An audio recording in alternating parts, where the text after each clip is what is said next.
ఏలూరు జిల్లా అగిరిపల్లి మండలం అడవినెక్కలం గ్రామంలో రాష్ట్ర గృహ నిర్మాణం సమాచార పౌర సంబంధాల శాఖ మంత్రి కొలుసు పార్థసారథి పెన్షన్లు పంపిణీ చేశారు.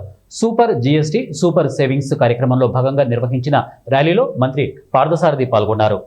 నూజివీడు నియోజకవర్గ ప్రజలకు రాష్ట్ర ప్రజలకు విజయదశమి శుభాకాంక్షలు తెలిపారు.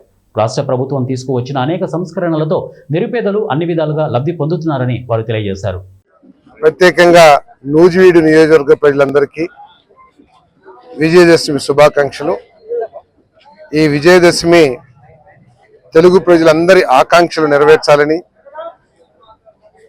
నూజివీడు ప్రజల సమస్యలు పరిష్కారం అవ్వాలని, ఈ రాష్ట్ర అభివృద్ధి కోసం, రాష్ట్రంలో పేదవాళ్ళ సంక్షేమం కోసం ఏదైతే మన ప్రీతం ముఖ్యమంత్రి చంద్రబాబు నాయుడు గారు ఒక యజ్ఞంలాగా చేస్తా ఉన్నారో ఆ యజ్ఞం దిగ్విజయంగా ముందుకు కొనసాగాలని, ఈ ప్రభుత్వం ద్వారా ప్రజలందరికీ కూడా మేలు జరగాలని, ప్రత్యేకంగా కూటమి పార్టీల కార్యకర్తలందరూ కూడా సంతోషంగా ఉండాలని ఇంకో విజయదశమి శుభాకాంక్షలు తెలియజేస్తున్నాను.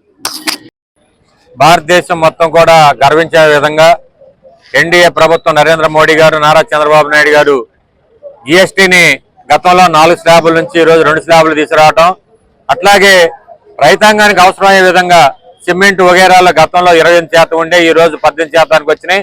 అట్లాగే గతంలో 12% ఉన్నటువంటి జీఎస్టీ 5% రావటం, ఈ రైతాంగానికి మేము వ్యవసాయం చేసే పండించే పంటలకు కానివ్వండి, మేము కొనే ఇంప్లిమెంట్స్ కానివ్వండి, ట్రాక్టర్లు కానివ్వండి, వ్యవసాయానికి అవసరమైనటువంటి మరి పనిముట్లన్నీ కూడా మరి ఈ రోజు 12% నుంచి 5% తీసుకురావటం వల్ల మరి మా నరేంద్ర మోడీ గారికి అట్లాగే నారా చంద్రబాబు నాయుడు గారికి ప్రత్యేకమైన అభినందనలు, ధన్యవాదాలు తెలియజేస్తా ఉన్నాం.